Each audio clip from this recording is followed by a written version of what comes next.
பழைய ஆண்டின் பாடங்களை புதிய ஆண்டின் பாலமாக மாற்றுங்கள். நேற்று தோல்வி என்றால் இன்று முயற்சி, நாளை வெற்றி. எத்தனை தடைகள் வந்தாலும் உங்கள் இலக்குகள் மீது நம்பிக்கை வைத்தால் இந்த புத்தாண்டு உங்களை உயரத்திற்கு அழைத்துச் செல்லும். புதிய எண்ணங்கள், புதிய முயற்சிகள், புதிய வெற்றிகள். இந்த புத்தாண்டு உங்கள் வாழ்க்கையில் நம்பிக்கை, ஆரோக்கியம், மகிழ்ச்சி மற்றும் வெற்றியை கொண்டு வரட்டும். புத்தாண்டு என்பது தேதி மாற்றம் அல்ல, சிந்தனையின் மாற்றம். உங்கள் சிந்தனைகள் மாறினால் வாழ்க்கை மாறும்.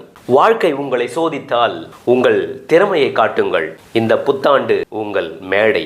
இந்த புதிய ஆண்டு உங்களுக்கான புதிய பாதையை உருவாக்கும்.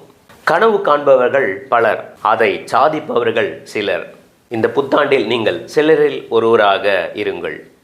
இந்த புத்தாண்டு உங்கள் முயற்சிக்கு பரிசு கொடுக்கும் ஆண்டாகவும் உங்கள் திறமைக்கு அங்கீகாரம் தரும் ஆண்டாகவும் மாறட்டும். இனிய புத்தாண்டு தின நல்வாழ்த்துக்கள்.